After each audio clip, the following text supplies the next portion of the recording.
Let me just dust off the microphone a little bit here, blow off the cobwebs a little bit. Oh, hey, hello. Is this thing still on? We're back. The Canadian Football Countdown out of hibernation. Did you miss us? We got lots of messages over the winter, and almost all of them were people trying to hack our account. But anyways, we're back. We're back. The Canadian Football Countdown is back. A proud member of the Canadian Football Podcast Network and the Alternative Football Network. Episode 322, I think. It's been a couple of months, but Adam, good to see you're still alive. How you doing today? I'm doing pretty well, Ryan. I had to go and make sure that the mice didn't chew any of the cords for the computer or make sure that the microphones were working. And I even have enough time to go and plan out a new studio, of course. Got some cool stuff hanging behind me for once. So, it's definitely been a winter. Essentially, it's been all winter since we've almost talked. But you know what? I'm doing real good. I mean, finally, it looks like spring is kind of, sort of, maybe here. So, time to talk some football, I suppose. And how are you doing tonight, Ryan? I'm good. I'm happy to be back. This happens every off season where I have grand plans for the show, and then I decide randomly somewhere throughout that I don't want to do any of them. And then the season gets closer and closer, and I get more excited about the return of football, and then we're back whether you like it or not. So we're here. I'm excited to dive back into things. We picked a good week to return. I mean, spoiler alert, we've tried to bring the show back the last 2 weeks, but it didn't end up working out because we either all had to cancel it, or we all forgot, or one thing or the other. So it's good to be back now, though, and maybe we waited for the right time because there's been quite a bit of news going on in the CFL in the last couple of days in particular, which we can dive into here today. It'll be a chance for us to catch up on everything and anything and everything from the last 2 months, and in particular the last 2 days, so to say. And yeah, last show we had was the negotiation window episode update right before CFL free agency. So we haven't even talked since the official free agency window. This could be a 3-hour show tonight if we dive all into that. But to be honest, I enjoy the off-season time to just disconnect a little bit, and I'm not too thick in the weeds of all of the ins and outs of all of the signings. And that really gets me excited when the season arrives and I remember, oh yeah, this player went here. Oh yeah, this is something new this season. So I'm excited to start talking about that as we get back into our regular rhythm here going forward. Hopefully weekly, back in action here. One slight difference, no live shows as of right now. We are just recording this. So if you're watching it or looking to watch it, it'll always be uploaded on the YouTube channel either same day or next day after we do record in. That's just a logistical thing that we're going through currently. But we're here to talk football nonetheless.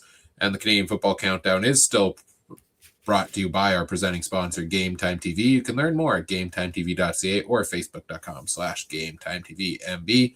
And as always, we do want to acknowledge that the Canadian Football Countdown is brought to you from Treaty 1 territory, traditional territory of the Anishinaabe, Cree, Ojibwe, Dakota, and Dene peoples, the homeland of the Métis Nation, as well as from Treaty 4 territory, traditional territory of the Cree, Saulteaux, Dakota, Lakota, Nakota, and Métis Nation.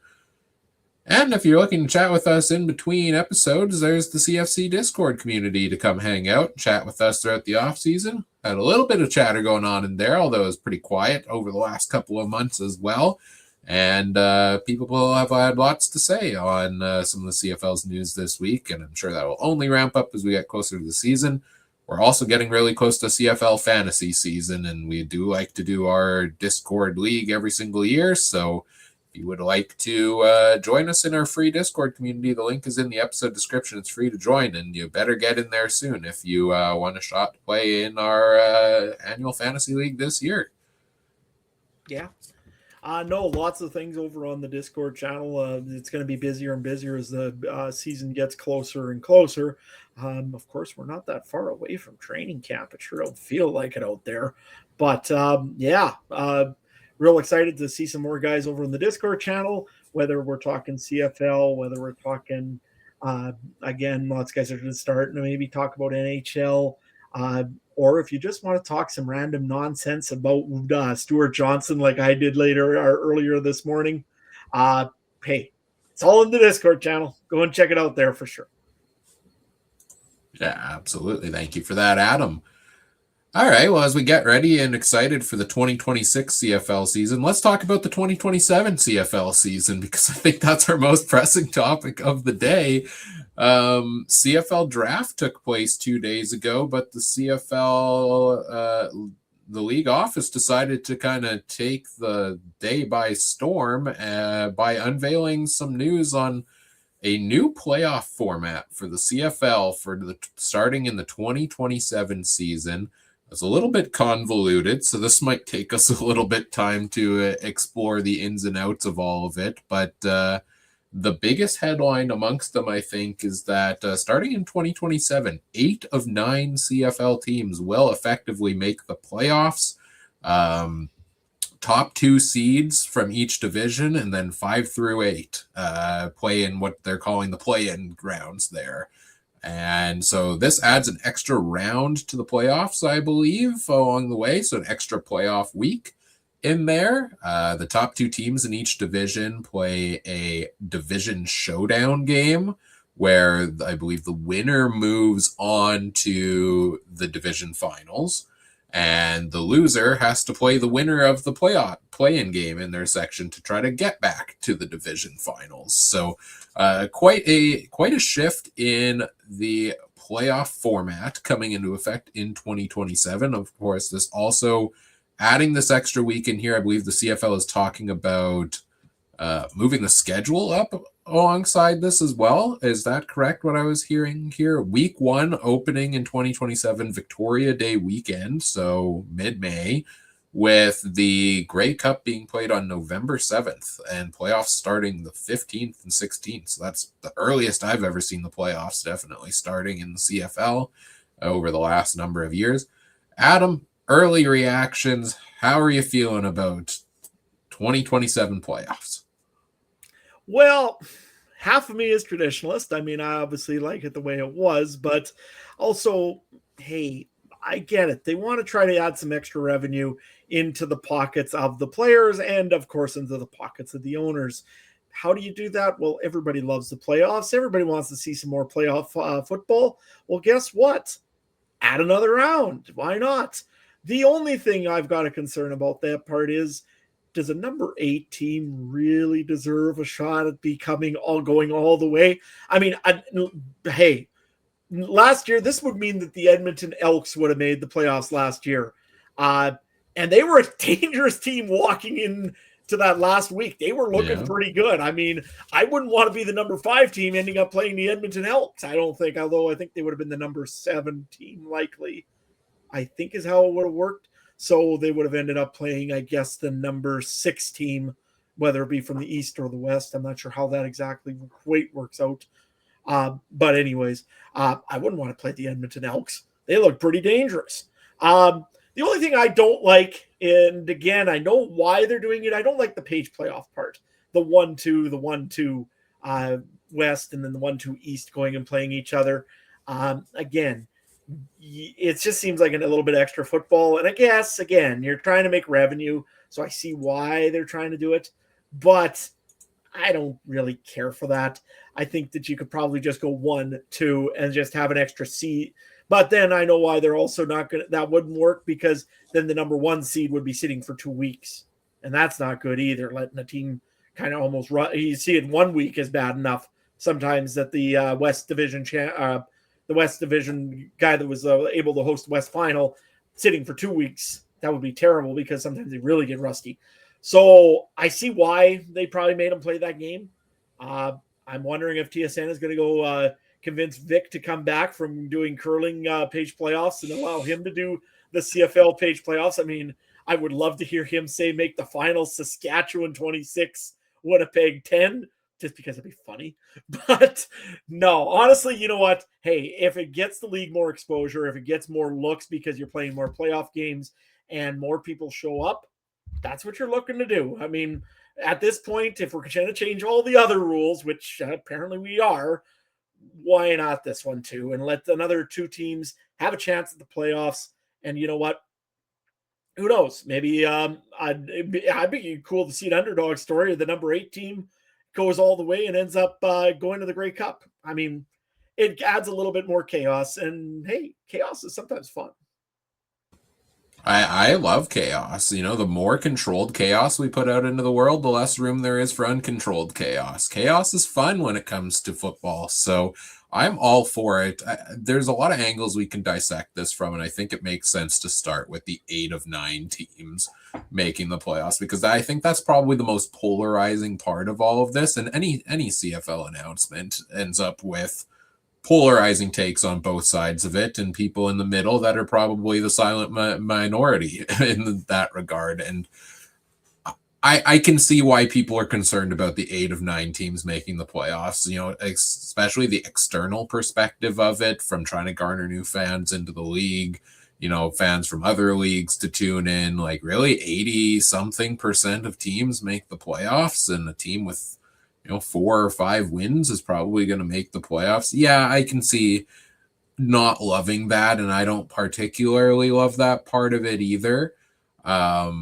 Another angle we can dive into here shortly that I won't go too far into quite yet is it going to be 8 of 9 for a long time, or are we going to start seeing in a year or two it be 8 of 10, which is, in my opinion, a lot more manageable along the way. But when we talk about expansion, but I think the 8 of 9 teams and the concerns over, okay, this 8th place team that's got only a couple of wins is going to go into the playoffs, and now we're going to see a terrible team go on to win the Grey Cup. How often is that actually going to happen, right? Like, with this new format, the 8th place team would have to go on and win 3 straight games on the road in the playoffs. We're talking about potentially a 5 or 6 win team that won 5 games in an 18-game stretch across the regular season, going on and winning 3 straight on the road against better opponents to play in the Grey Cup at all. I'm going to go out and say that's probably not going to happen at all in the next decade. I won't say it will never happen because, again, like I said before, the Edmonton Elks were a good example of a team that was getting hot at the right time. I think that the Edmonton Elks. So let's say if it were worked out last year, I would think Edmonton would have ended up playing somebody like Hamilton, or not Hamilton. Sorry, probably a Winnipeg or somebody like that in that first round. Who knows? Maybe Edmonton jumped Winnipeg. They get into the next round. Well, now they got to go into BC Place Stadium, let's say. They got to go and play the Lions again on the road. Pretty tough. All of a sudden, oh, gee. Or maybe what happens is they worked out that it didn't work out quite right. They have to go over to that east side and go and play the Montreal Alouettes or the Hamilton Tiger Cats. Now they got to travel across the country, go play that game. So it's going to be tough on any team. I get that.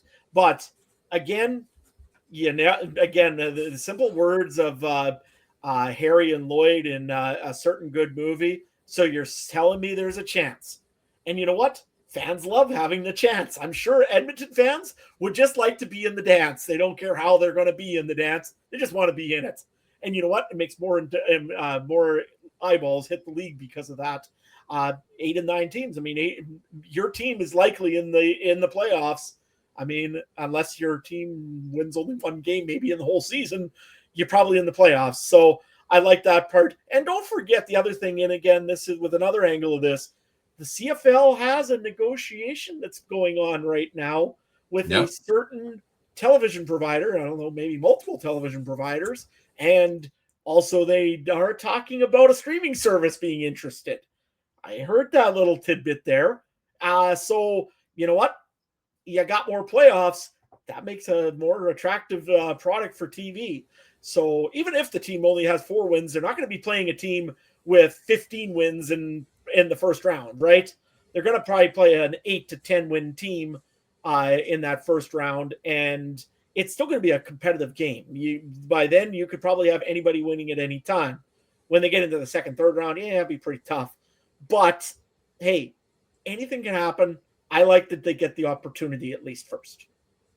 Yeah, let's dive into the revenue side of it. I mean, you talk about the TV deal aspect of it, extra round of playoffs, extra round of league revenue from broadcast for all of that, for sure. You know, you're going to get multiple streaming partners in there, I hope, right? I hope it's not just the TSN monopoly that we've seen for the last few years. I'd like to really see that expand.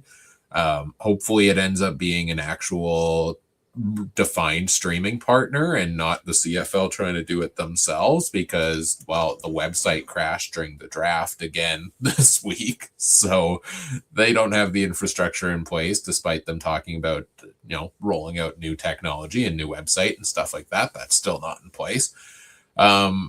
And it's a huge revenue boost for these teams as well. And we looked at, you know, the revenue of the teams across the board this offseason. I know Winnipeg made, I think, record revenue this year. I heard. I imagine the Riders did pretty well as the Grey Cup champions this year. But a lot of teams are kind of in that losing money category. And this opens up, you know, some teams are going to get 2 home playoff games out of this, and some teams that normally wouldn't get a home playoff game are going to get a home playoff game out of this by expanding the size of the bracket.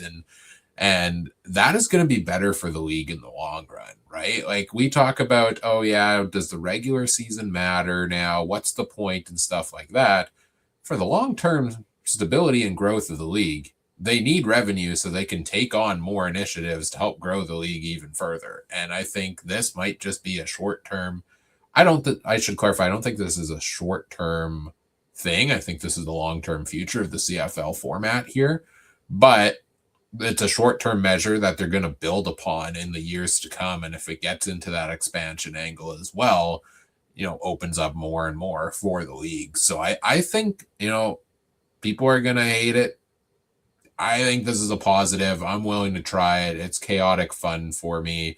It's going to be a lot of fun to mock the one team that doesn't make the playoffs every year. Like, I don't know, give them the first 2 picks in the draft. Like, do something. Give them a car like they did with the NHL All-Star drafts. The last player picked gets the free team gets a free car. I don't know. I don't know that, or we can track their friend. No, I'm kidding. We don't do that. But you know, like, I mean, yeah, it's going to be I feel bad already for number 9 in the league, just because they are going to be chastised like there is no tomorrow. No matter what team it is. I mean, if it's Ottawa, if it's Edmonton, if it's it might be Winnipeg next year. Who knows? Maybe Saskatchewan. No, it won't be Saskatchewan.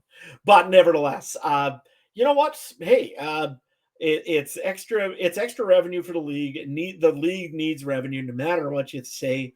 The league is still not doing what it probably should with other teams. You're right. Winnipeg had good amounts that they made this year. I think it was over $10 million or something like that. So they did extremely well. Saskatchewan, I'm certain, did okay. Same thing. I'm sure the BC has done okay for the last little bit. So overall, yeah, it's all good stuff. But in the end, you're trying to go and build some revenue via gate, and you're trying to build some revenue via TV and streaming.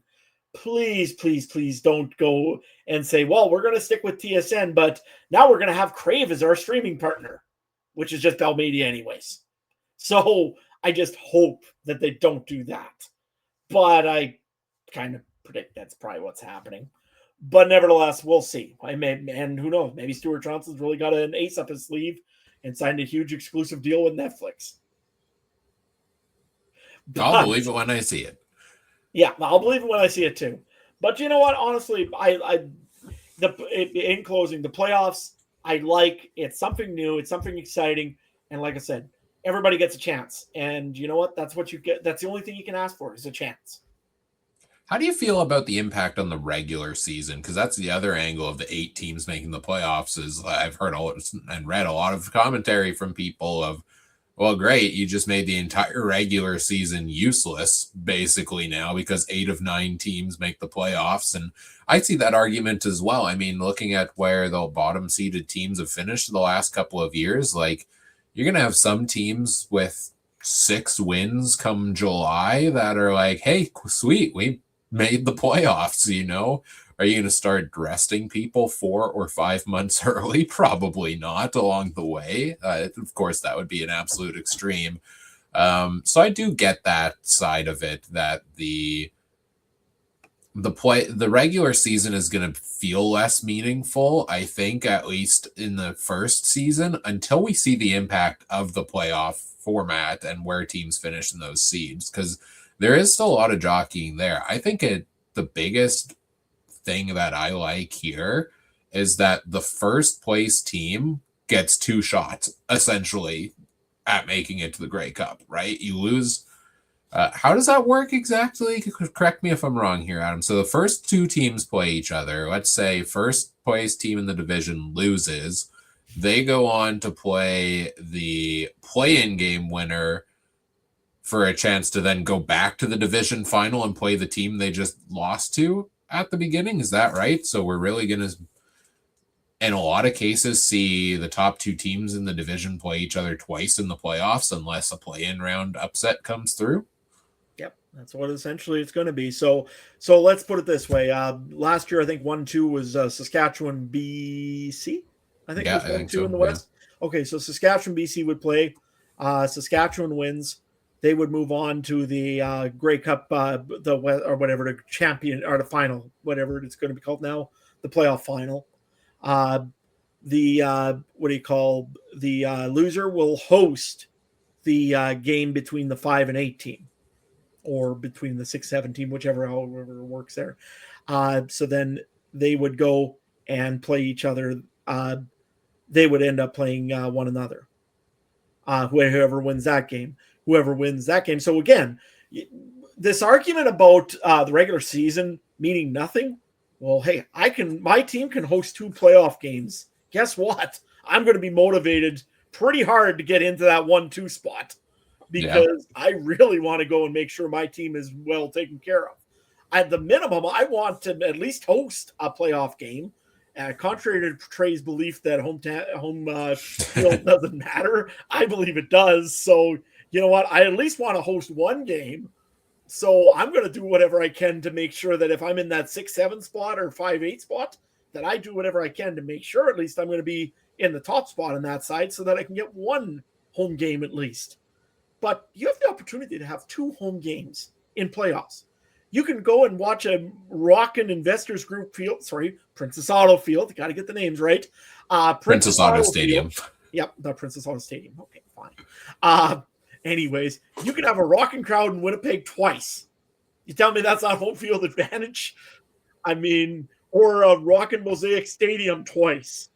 Oh, wait, as long as we're not playing Winnipeg twice, that might not be home field advantage then. But nevertheless, I mean, you know what? That's huge. I mean, it don't matter. And again, in the West or in the East, you have a Percival Molson Stadium packed to the house, maybe for the first game. Second game, we go back into the Olympic Stadium, because we're going to go and make even more noise, because we know we got a big game coming up. You can do all sorts of cool little things like that. So that part there, I don't believe is like a big issue. But yeah, you're right, Ryan. So again, first place team, if they win, they go all the way to the final. And then they'll end up playing whoever wins in that semifinal. Well, not quite, because I was just reading through it again here. They get reseeded after every single round as well. So it's not where, you know, I'd say Saskatchewan advances, BC plays whoever, BC wins that. It's not guaranteed that they then play Saskatchewan in the Grey Cup semifinals. It gets reseeded again at that point, so they could cross over and play the team on the other side there as well. So I kind of like it. Like, I don't know. Like, I'm somebody who, to be fair, and this might seem a little hypocritical, like, I used to be really into hockey growing up, and now I hardly ever watch hockey. And that's because life is so busy, and I often feel like an 82 game hockey season, none of the games are consequential enough in isolation in those for me to care enough about the result. And then when playoffs come around, if I'm not too busy, I love checking out the playoffs here and there, of course, because those games are more meaningful. And I do wonder with this 8 of 9, your team's probably going to make the playoffs as a high probability to, is going to kind of make it feel a little bit like that. Like, do each of these games feel super consequential?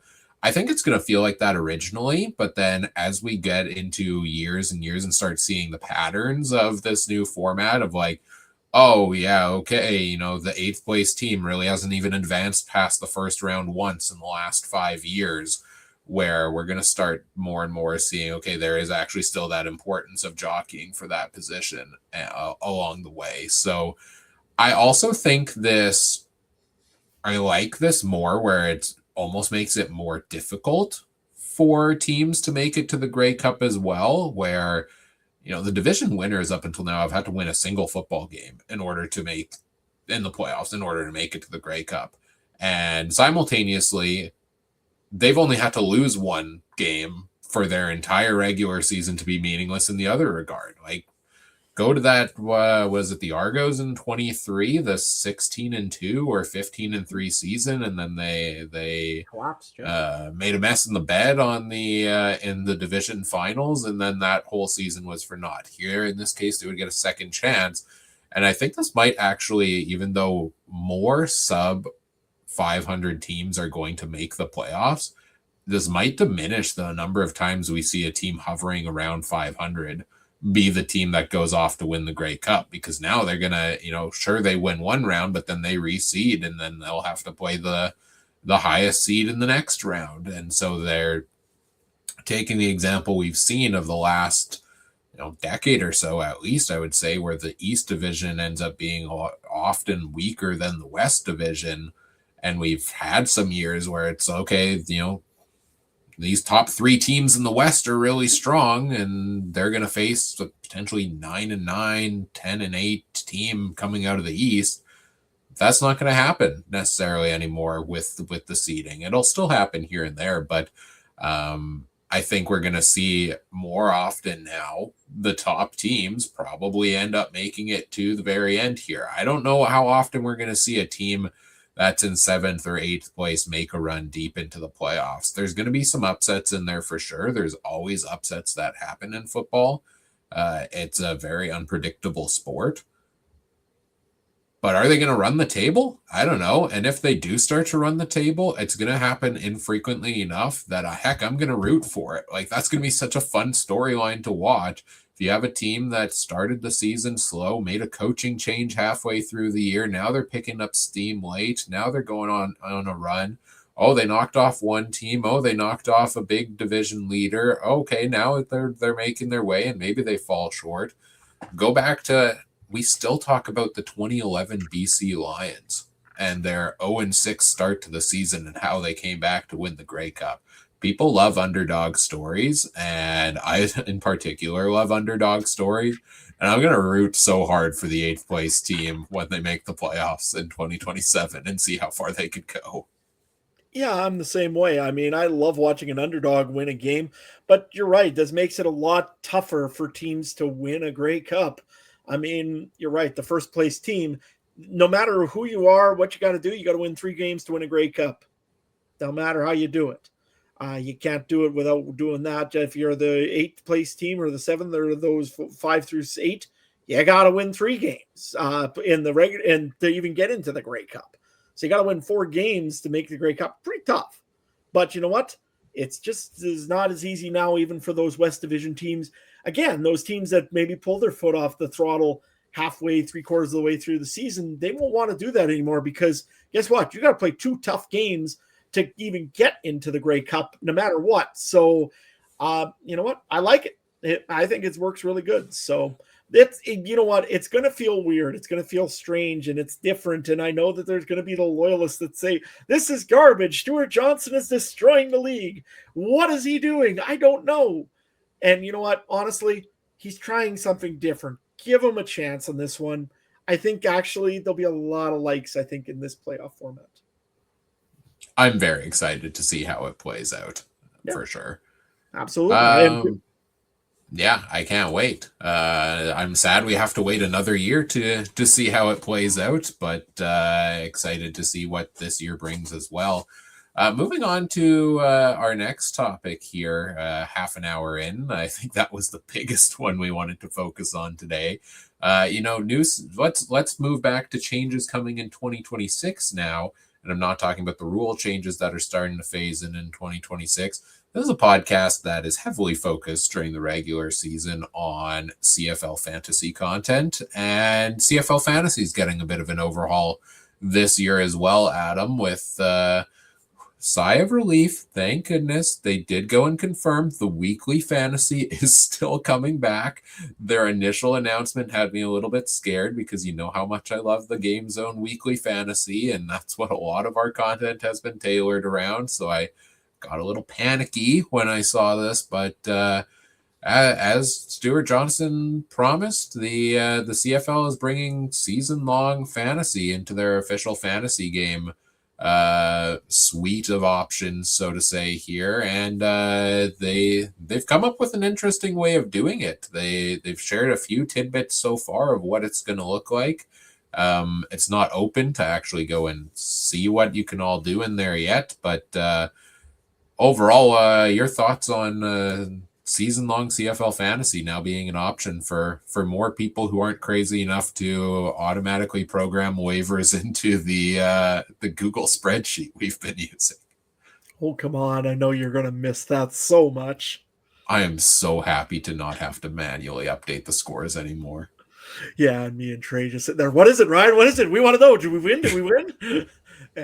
You know what? It'll be fun that way. Hey, again, season-long fantasy is with every other league in the world, I think, pretty much. I mean, you can do NHL season-long fantasies. You can do MLB season-long fantasy leagues. I hope that they make this pretty flexible, that you can do some changes, that you can make some stuff happen throughout the season, which would be big. Again, the devil's in the details on it still a little bit. I know there's some more information coming out soon from what I heard. But from what I heard, it sounds pretty positive. Am I going to win this one? Heck no. I'm going to be terrible at this, and I'm probably going to lose out. And I'm still not sure how this is going to work for the podcast fantasy league that I won last year and also was the commissioner. But we'll figure it out as we go along here. It should be fun to watch. I'm sure that we're going to probably have a few fantasy leagues going around for you all to enjoy and join us with. So when that does, by all means, come and join us, and we'll all learn together. And most importantly, though, Ryan doesn't have to enter any Google spreadsheets anymore. Yeah, I can finally shut down the automated waiver script that sends me an email every single Wednesday saying error occurred because nobody submitted bids throughout the offseason because I never shut it off. So that will be nice. No, I'm excited for this. I was skeptical when I heard they were going to bring the weekly or the season long fantasy, because we've seen all of the ups and downs of Game Zone and questionable features in there. We've seen the stats issues that the league has had. And so I wasn't sure what kind of care they were going to bring to it, especially knowing we've operated amongst the Canadian Football Countdown crew here. We've done this, our draft league on the side, and it's been, 4 seasons now? 3 or 4 seasons as the 4 of us there, where we've really had to refine the rules as we've gone along to make it work with the nuances of the CFL being a 9-team league, being most weeks only having 8 teams playing, some weeks only having 6 teams playing, handling waivers, injuries, things like that, because a lot of those happen. So we've had to iron out and tinker with a lot of those things, and my expectations were not high at all that the initial rollout of this from the CFL would have a lot of the features that it does. So they put out an article on their website a couple of days ago highlighting some of these things that we can go through quickly here. You can have a league of size 4 to 6 participants in it. 4 makes sense. 4 participants, 8 teams, lots of players to choose, or 9 teams, lots of players to choose from. 8 games in a week. We've done it with 4. I was a little intrigued when it said 6 at first. I'm like, oh, how are they going to do this with the various roster spots? How do you have a quarterback and a backup quarterback in case your quarterback is on bye? How do you deal with injuries? And they came out and they said 13 round draft, snake draft. Love that. Every draft should be a snake draft if it's not an auction draft. And every team will feature a QB super flex, a running back, 3 receivers, a national flex. So that kind of captures what we've been focused on before, right? With those definitive national spots as well. A kicker, a defense / special teams, 5 bench spots, and 2 IR slots on there as well. And they kind of have some of those spots in there that really makes sense to me. The national flex player, I love that. It's a Canadian league. Let's highlight the Canadian talent. We've done that for years in our league, of the emphasis on the Canadian talent. So you got to play a Canadian receiver or running back there. I guess you can't put Nathan Rourke in the national flex spot or Trey Ford, but you can put, any of the running backs or receivers that are some of the top talent in the league there. And then the way they decided to solve the quarterback problem is by making it a super flex, where you can put a quarterback there, but you can also fill that spot with a running back or a wide receiver instead, if you so choose. And that covers the case where your quarterback is on bye. Maybe you have a guy that's injured and you don't want to drop him, and you don't want to use a bench spot for your quarterback. You could go and put your running back or a wide receiver from your bench in that spot each week and never start a quarterback if you want, knowing that quarterbacks typically score more points when it comes to fantasy or are among the top scorers. So I think they actually did a pretty good job handling the uniqueness of all of that and making it something that works for as many people as they can with up to a 6-team league. Hard to go much higher than that in an 8 or 9 team CFL league. But what do you think about those nuances of it? I like them, honestly, Ryan. I think all of it is very good. I like that it's only 6 teams, to be honest with you. It makes a more intimate environment, essentially. And again, where you can go and you can maybe, if you want to have bigger ones, you go and make 2 leagues or 3 leagues. In the end, you go and you just look at the points and you figure out who's higher in which, or however you want to do it. So there is ways of making things work.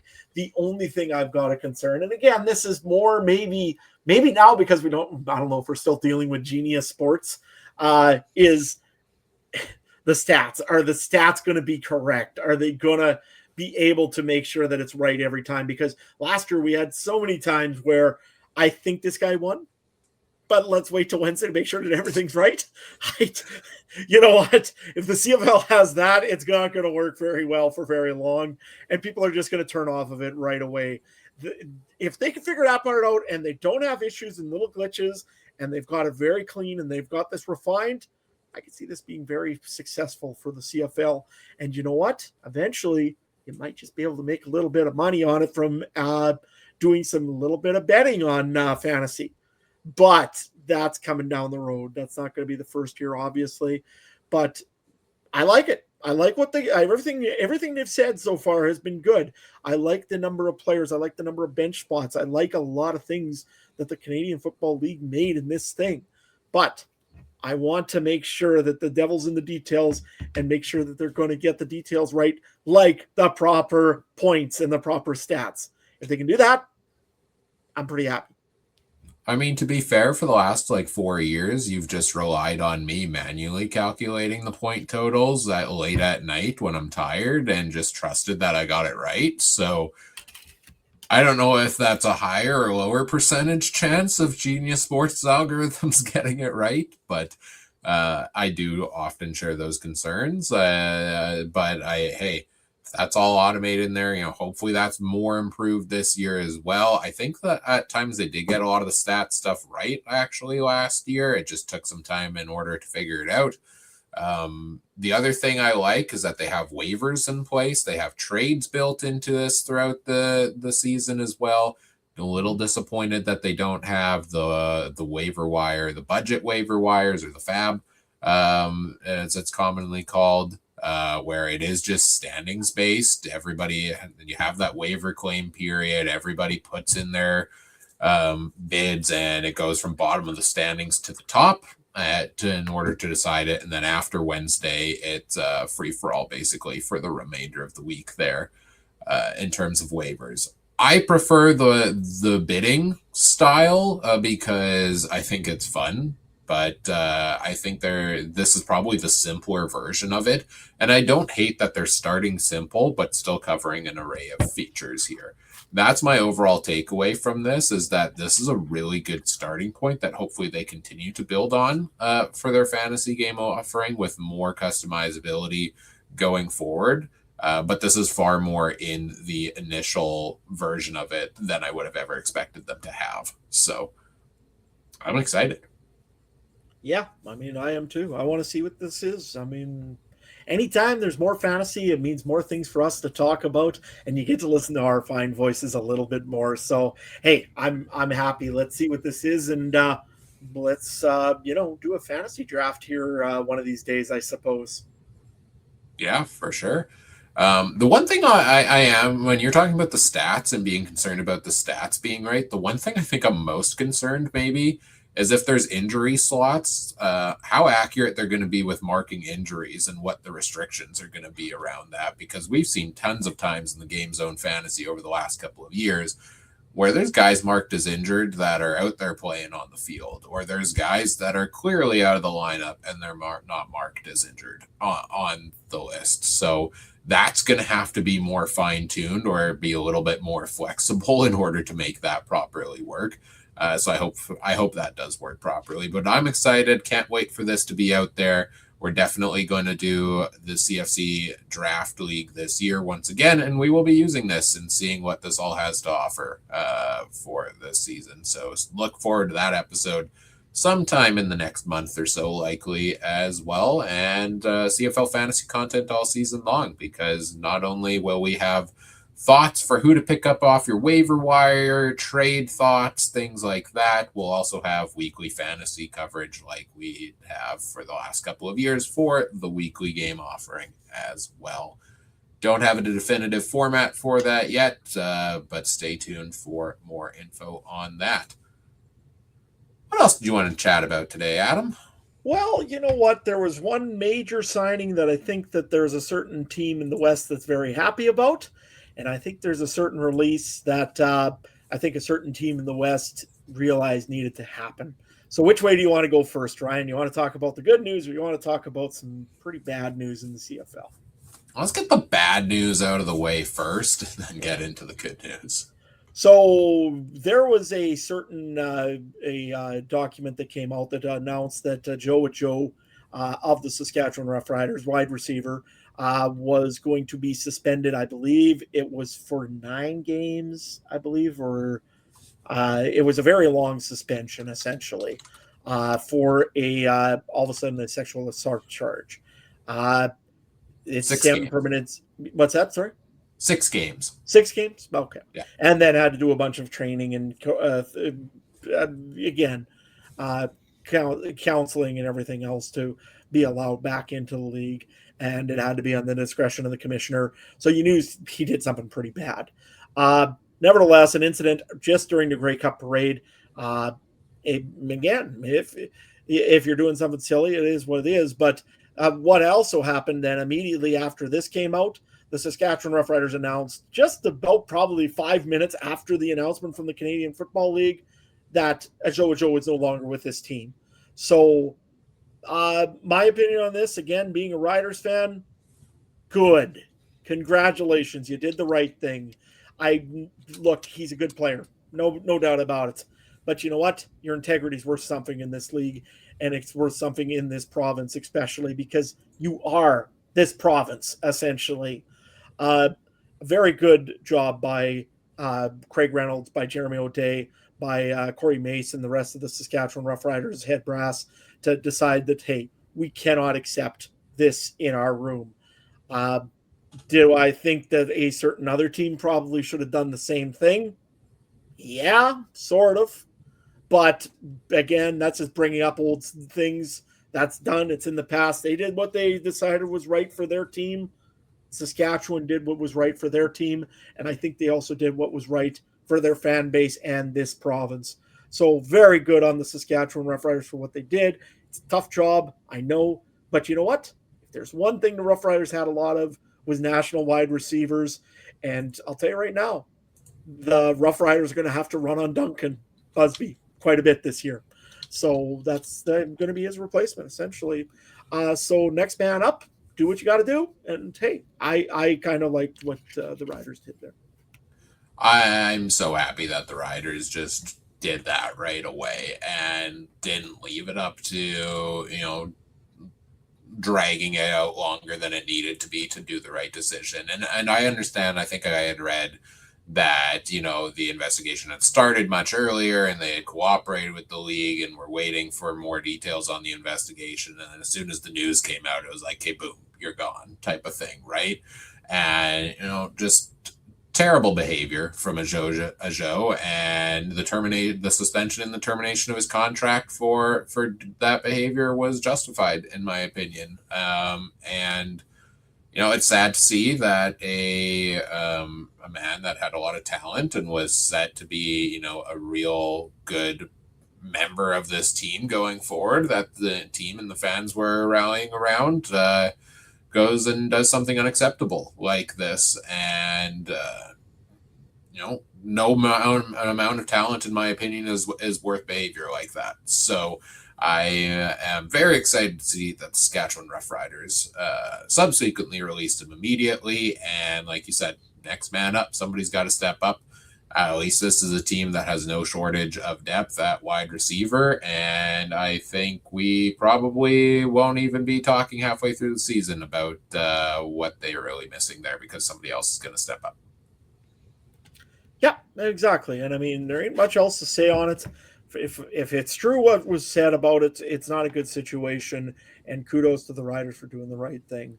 The other news that I think a certain team in blue and golds might be very happy about, a quarterback that was supposed to be signed in Alabama and was totally going down to the AFL, or the, what is it called nowadays? I think it's the AFL. The UFL.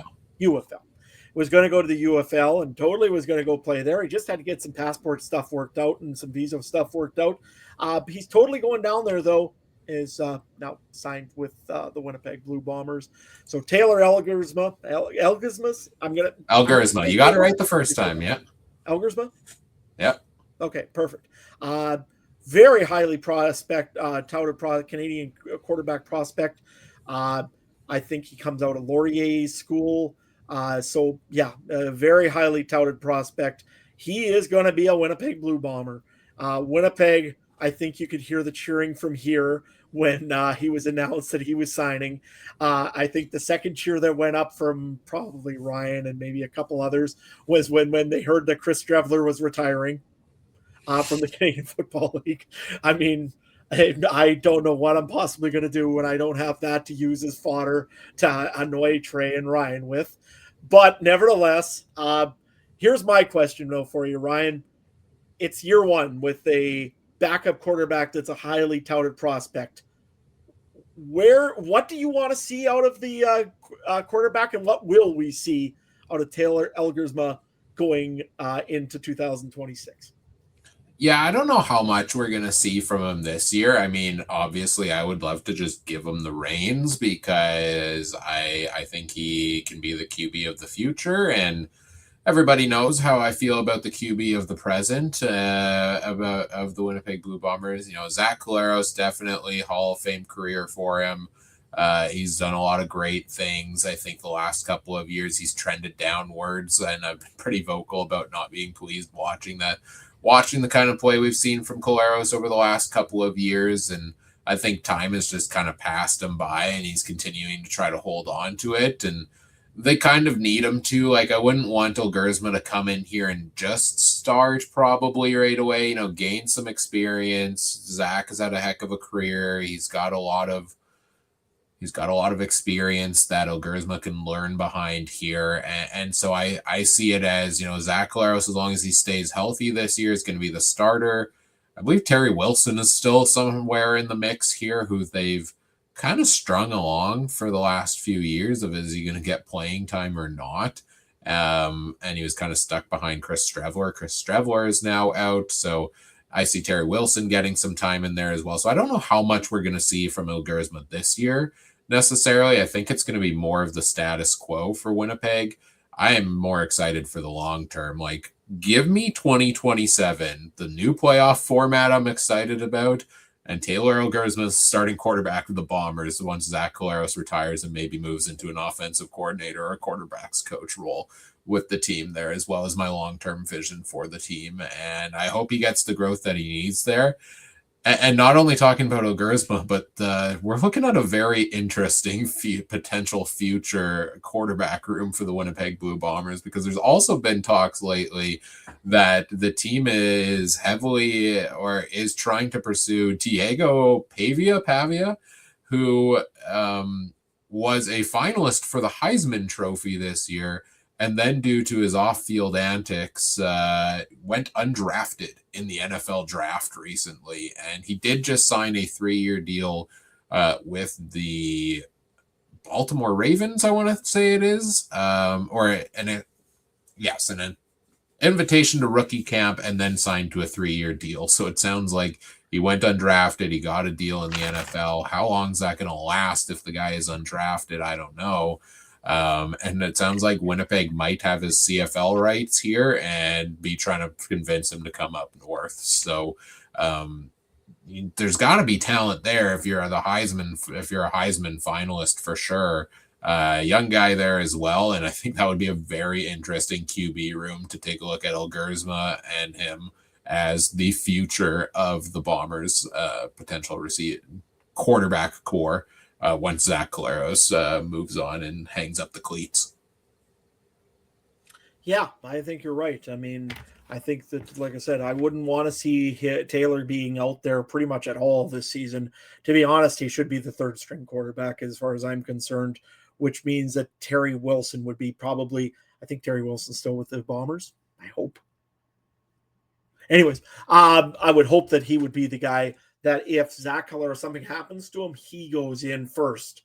I don't want to see Elgersma get burned out or get nailed or something happens to him. Give him like Nathan Rourke had.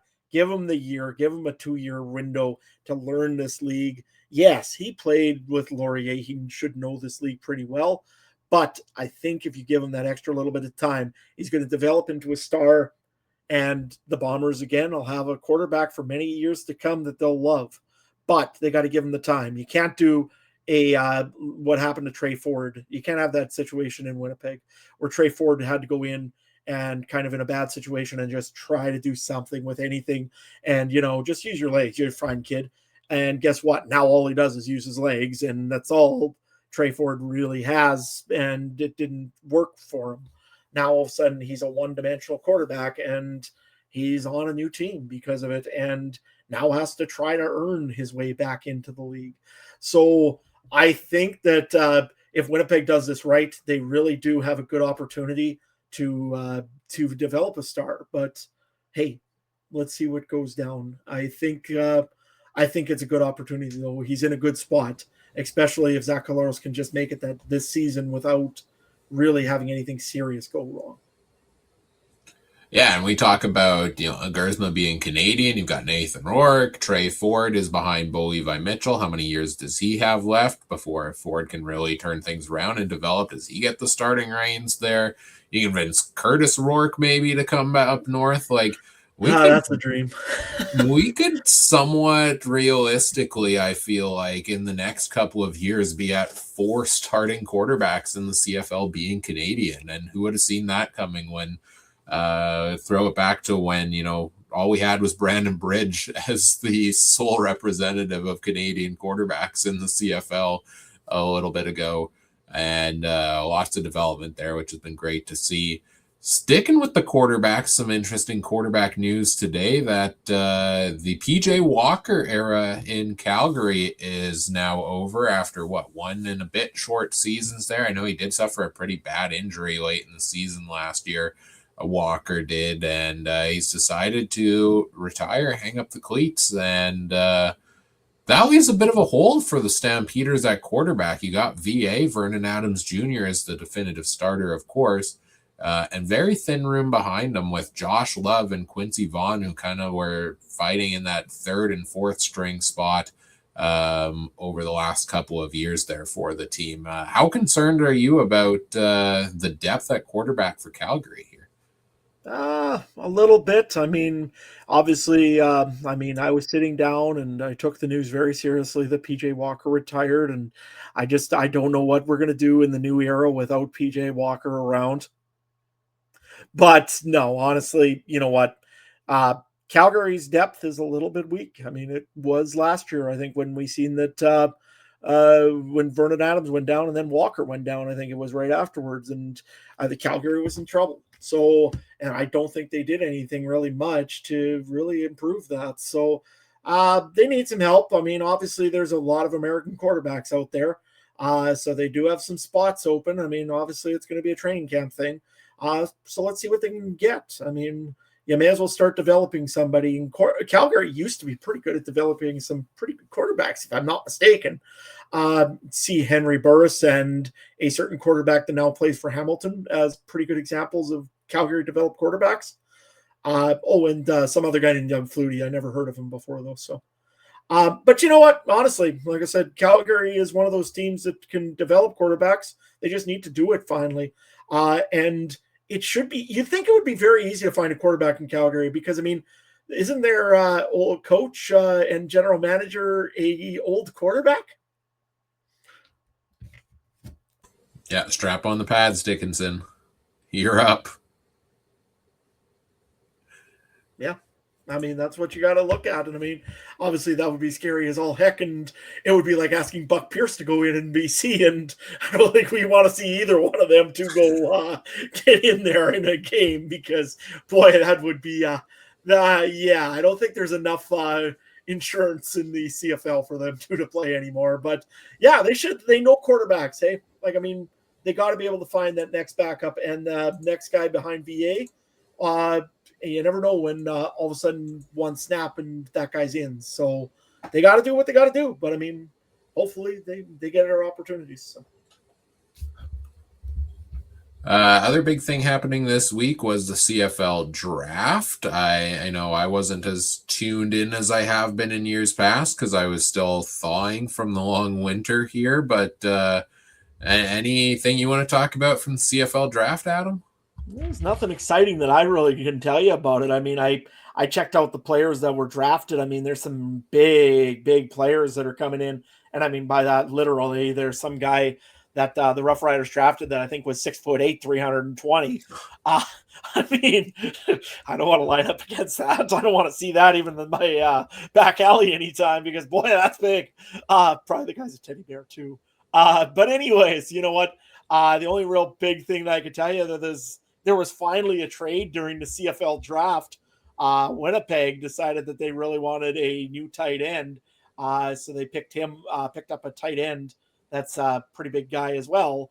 But this was also one of the other things, I guess, I just kind of got the footnotes kind of the CFL draft.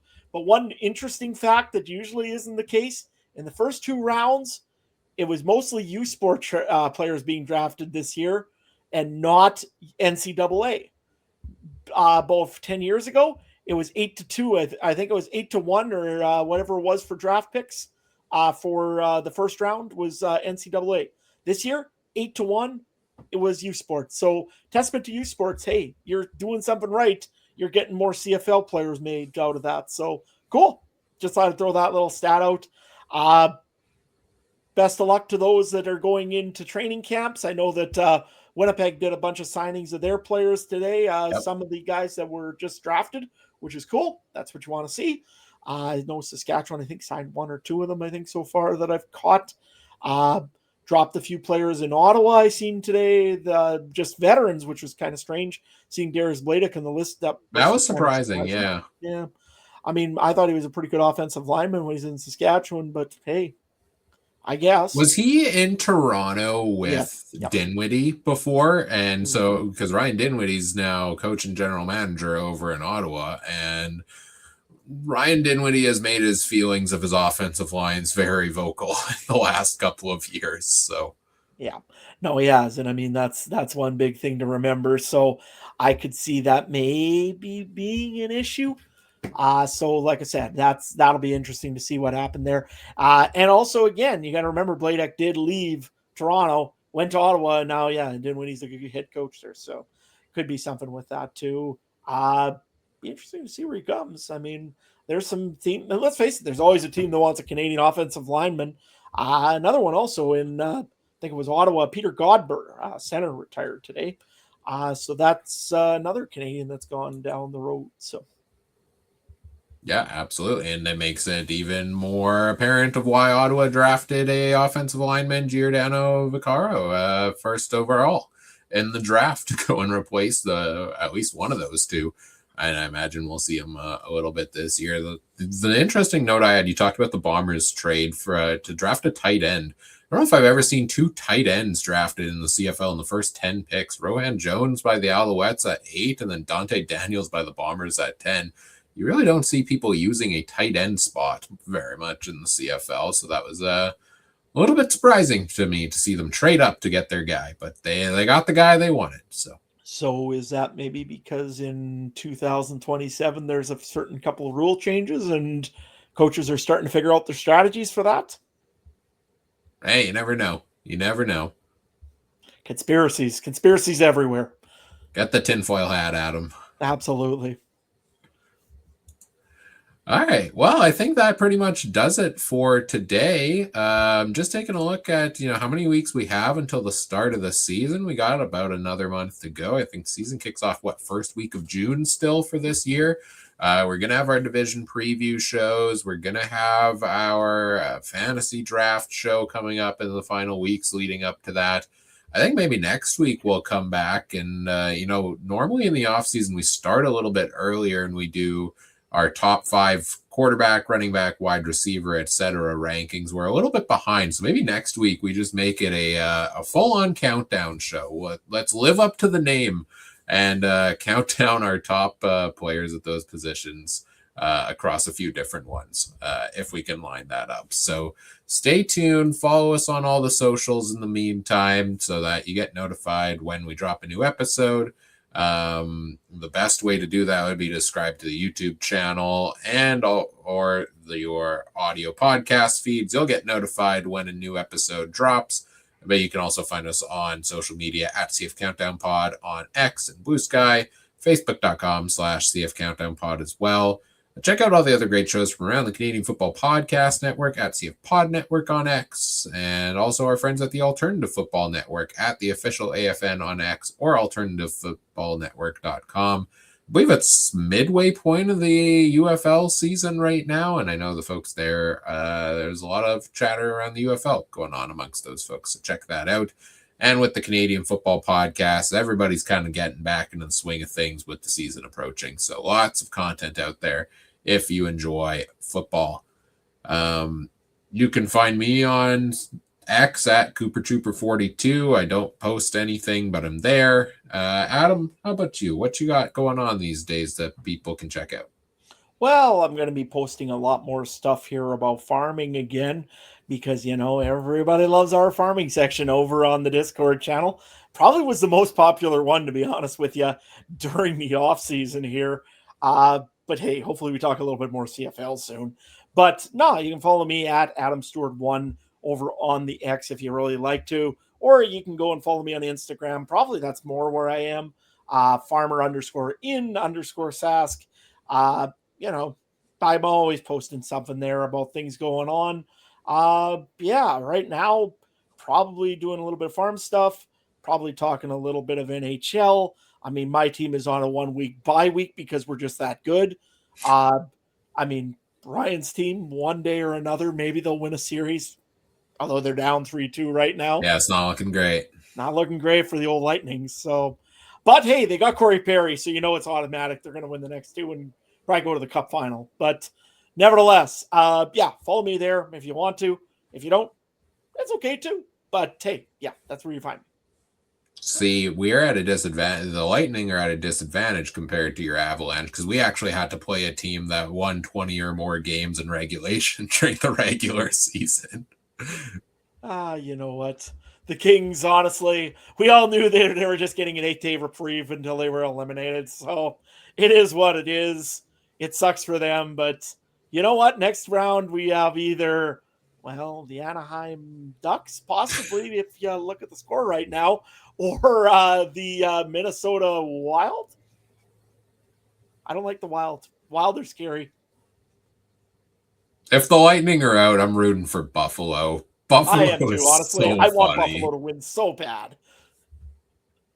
To be honest with you, I know I'm an Avalanche fan, but if I seen Buffalo and Edmonton in the Cup Finals after how many drafts they had where they were 1-2 or the other one was 1-2, it would just make my day.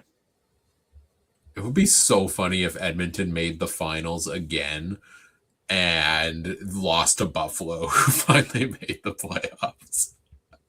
Oh man, they would never hear the end of it. And honestly, I think it right now. I mean, I just looked at the score real quick just before finishing up here. But yeah, I hope Stan Bowman is not in Edmonton at this moment.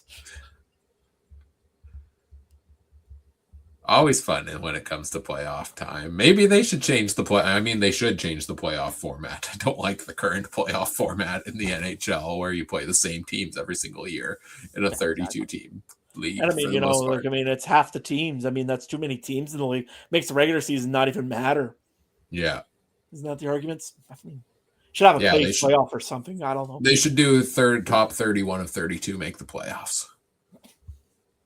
I tried to petition for our little Discord fantasy league for the CFL. You know, Adam and I had a rough go last year where we finished 14th and 15th out of 16. I tried to petition for top 15 make the playoffs next year so Adam and I could make it, and everybody laughed at me and didn't realize I was being 100% serious, and that was not a joke. I know. I was the same way. I wanted it. I mean, that's the only way we're ever going to get a shot against our fans. So, speaking of the Discord, links in the episode description. Join us over there. Always happy to chat with folks here and there between episodes. And hey, whatever podcast platform you listen to this on, we appreciate it. If you do all the fun things like, comment, subscribe, rate, review, share the show with your friends. Help us grow the show. We always appreciate that. We're trying to get back into the swing of things here. We need your help with promotion, to let people know at the start of the season what we're all about and what we've got going on. And we hope you enjoy this content because we're doing this for fun. So, Adam, I had a good time here tonight. It was good to shake off some of the rust and get back to it. And good chatting with you again. And you betcha. Looking forward to much more. Exactly. I mean, this pretty much for me and Ryan is our therapy session once a week to talk to Canadian Football League and, see what's going on in the other province beside us. That's pretty much what we use this for. So, and hey, some of you actually follow us too for some information. So glad to hear.